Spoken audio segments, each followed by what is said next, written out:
New Delhi और जो इसके सराउंडिंग जो एरियाज़ थे उनको तकरीबन विद इन इंडिया 1.5 से 2 घंटे का ट्रैवल करके फिर जनाब उनको जाना पड़ रहा है जीसीसी कंट्रीज़ की जानिब। और इसके साथ अगर हम बात कर लें जनाब जी, यूरोप भी जाने के लिए उनको ये रूट इस्तेमाल करना पड़ रहा है और शुमाली अमेरिका के ममालिक में जाने के लिए भी यही रूट इस्तेमाल करना पड़ रहा है, जिसकी वजह से उनकी जो कॉस्ट है वो बहुत ज़्यादा बढ़ गई है। इस लेवल पर चली गई है कि सिर्फ नुकसान एयर इंडिया ने जो कोट किया है, जो उनके जो सीईओ हैं विल्सन, उन्होंने एक तकरीब से खिताब में जनाब इसको कोट किया कि 4000 करोड़ का नुकसान अब तक हो चुका है।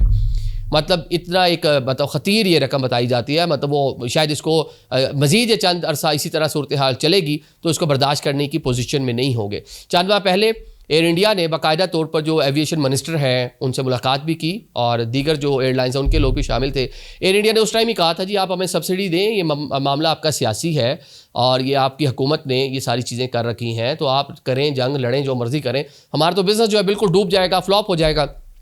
तो उस टाइम भी जो हुकूमत थी उसने हरी झंडी दिखा दी थी कि जनाब हम किसी किस्म के मूड में नहीं हैं। अब दोबारा उन्होंने अपना मुतालबा जो है उसको मोदी सरकार के सामने रखा है और कहा जी 4000 करोड़ रुपए हुकूमत हमें सब्सिडी दे